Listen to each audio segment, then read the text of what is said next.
for your guys's heat seal, super simple. Something like this, such as your DeBakey tissue forceps, since it's a really fine tip, what you want to do is you want to protect it with a protector, because since it's so delicate, it will damage. And on top of that, you see how it's so fine tip, it can break through your seal. So what I want to do is just get a protector here and just put it just like that. All right, so I want to pick and choose a peel pack that will allow me to have enough room, okay, for when it goes into the sterilizer, it will expand a little bit, and on top of that, it will shrink a little bit, okay, once it gets through the sterilization process. So this one, I'm going to choose my 3-inch by 3-inch,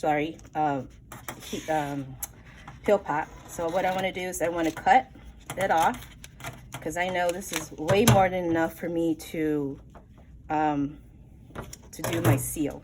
All right, so there is open on both ends. Okay, so here's one end, it's open. Here's another end, it's open. So your job is to seal it.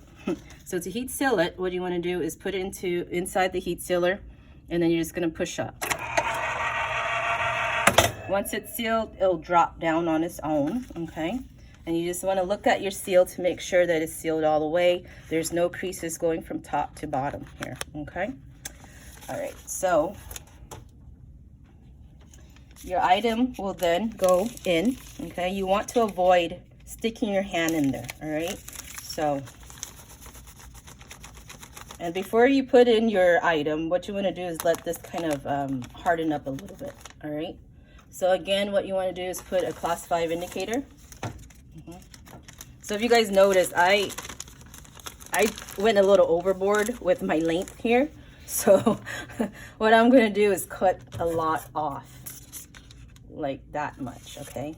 So from your item to the next seal, you always want at least 2 fingers apart, okay? So where I want to seal it next is right here, right on top of my finger right here, okay? Again, you want to give enough room.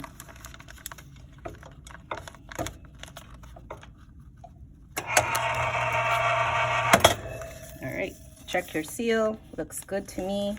And then, unlike the self-seal, it does not have a built-in chevron. So what you got to do is you have to create your own. So what you want to do is create like a 1-inch chevron.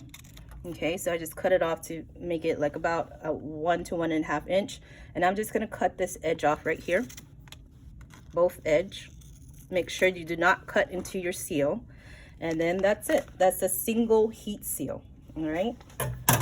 And then if you were to do a double heat seal, all you got to do is double it up to the next size up. So I'm going to go the next size up, cut off what I need. Okay. Don't go overboard. And you're going to do the same thing. So same step. First seal.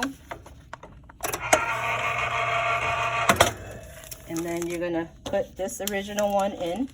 You know what? I had some extra on my bottom end, so what I want to do is clean it up. Sterile processing is an art, so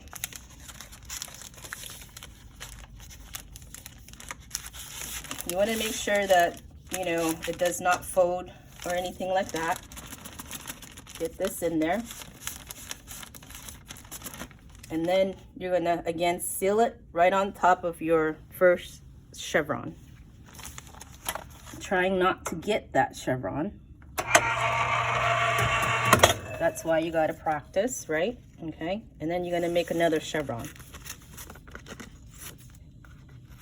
And then you guys would label it with the tape. Okay. So this one is a DeBakey. And as you guys may already know, majority of your forceps come in different lengths. So what you guys got to do is indicate the length, the name of the item, and your initial and date. So this looks like it's about, what, 7-inch, give or take. If you're not sure, there's a measuring thing here where you guys can measure from the tip all the way to the end here. So it is an 8-inch. So you guys would do 8-inch DeBakey forceps. Your initial, and then today's date. And that's ready to be sterilized.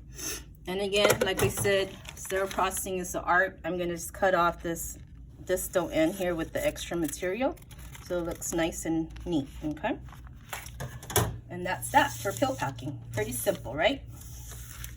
Okay, so I went over self seals, heat seals.